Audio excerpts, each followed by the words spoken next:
Hey guys, it's Ben with Design 3, and today I'm talking to Austin Wintory, who is a composer. He's worked on games such as Journey and Monaco. How you doing today, Austin? Very well. I'm hoarse, so I guess that means it's been a great GDC. That's good. And so, what were some of your all-time favorite video games, and when did you first start playing them? Well, I think like a lot of people here, I'm kind of squarely in the middle of that age demographic that started in the 80s and the late 80s, and then became thoroughly hooked in the 90s with, for me, it was the LucasArts adventure games, Maniac Mansion and Day of the Tentacle, Monkey Island, Full Throttle, The Dig, and then all the Sierra games like King's Quest, Police Quest. So that was it for me. Instant lifelong gamer. That's awesome. Do you have a favorite video game character? If you could pick just one. Manny Calavera from Grim Fandango.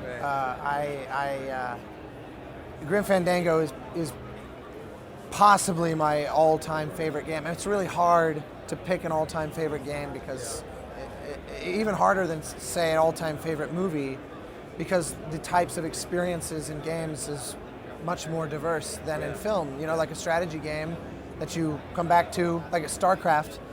You know, you could go back. You could go play StarCraft today, the original, and still have this compelling experience. You know, but other more narrative games, you know, are sort of diminishing returns over time and that sort of thing. So it's like impossible. But that said, I still think Grim Fandango is possibly the all-time favorite. So I gotta say, Manny Calavera. Yeah, good choice.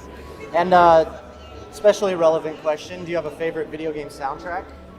I mean, Grim Fandango was definitely one of the first to make an enormous impression on me because it was all recorded with live instruments that were played beautifully, and that was pretty rare back then. I mean, this is the late 90s, and it was not action music or anything like that. It was like this beautiful like tangos and mariachi, and it blew my mind. But around that same time, Total Annihilation came out.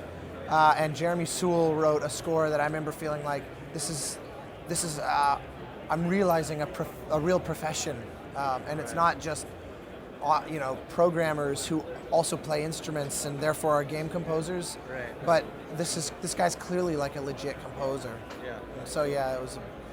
Total Annihilation is not my all-time favorite, but it made a big impression on me. Getting me to want to pursue it for myself. That's great. So what advice would you give to people who want to get started composing music for video games? I think, to put it as a cliche, I would say to thine own self be true. And the reason I say that is because, like I said, I also do a lot of film, and so I meet like young and like fresh out of school composers and people like that looking to learn more about both industries. And what I see a lot of is composers who are drawn towards film and see games as an opportunity for alternate means of employment. And they're not drawn to it on the grounds of loving games and being a gamer. And so while I don't think anybody should not pursue anything, I would never say, well, if you're not a gamer, you shouldn't be a game composer. But I do think it would be a lot harder for you. You would have a really hard time connecting with game developers, which would make it really hard to get work.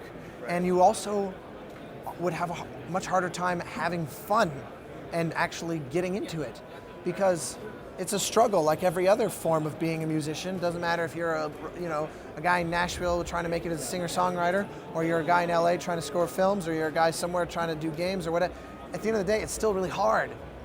And it's always going to be hard. And I think it should be hard because, forces you to really love it. Yeah.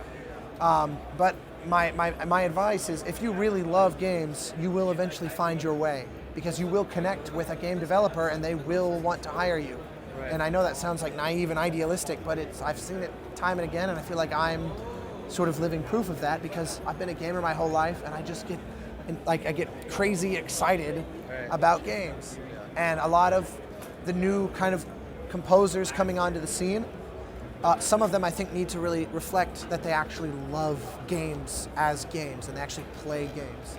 And this is not me saying if you really self-evaluate and don't love games, that means you shouldn't pursue it, but you should consider if it's worth the heartache of the rejection, if you don't even love the product to begin with. So that to me is the best advice I could give. Is just listen to your heart. If you love games, you'll find your way. There's a lot of people making games, and you will find someone who wants to make a game with you. But they won't want to if you didn't play LA Noire or Fez or Journey or whatever, you know. So I think that's great advice. So that brings me to the last question. If you had to sum up, making video game music in just one word, what would that one word be?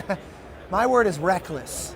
And because we are in very infantile industry.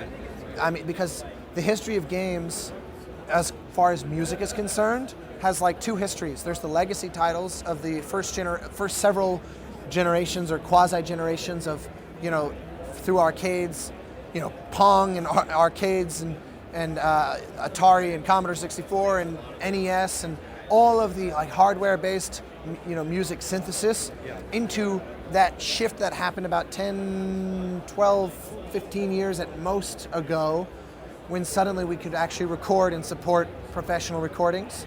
And that kind of reset the clock. So the modern game industry really is only about 10 years old for all intents and purposes. And to be a part of something that's only 10 years old, we're like teenagers. We are able to do things with reckless abandon, and we don't know what we can't do. And I love that. I feel like I'm living in the 1850s in the Wild West, where it is dangerous, but you can be reckless. There are no rules, there are no laws.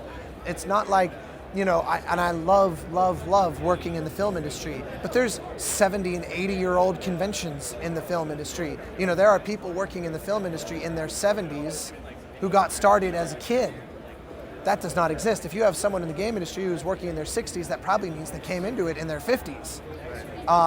And so as a result, there are no entrenched philosophies, and so we're reckless, and I love that. I absolutely love that. That's great. Well, thanks for taking the time to talk to us, Austin. It's been great talking to you, and I think this is going to be really useful for a lot of people. I hope so. Feel free. Anyone can reach out to me on Twitter, on Facebook.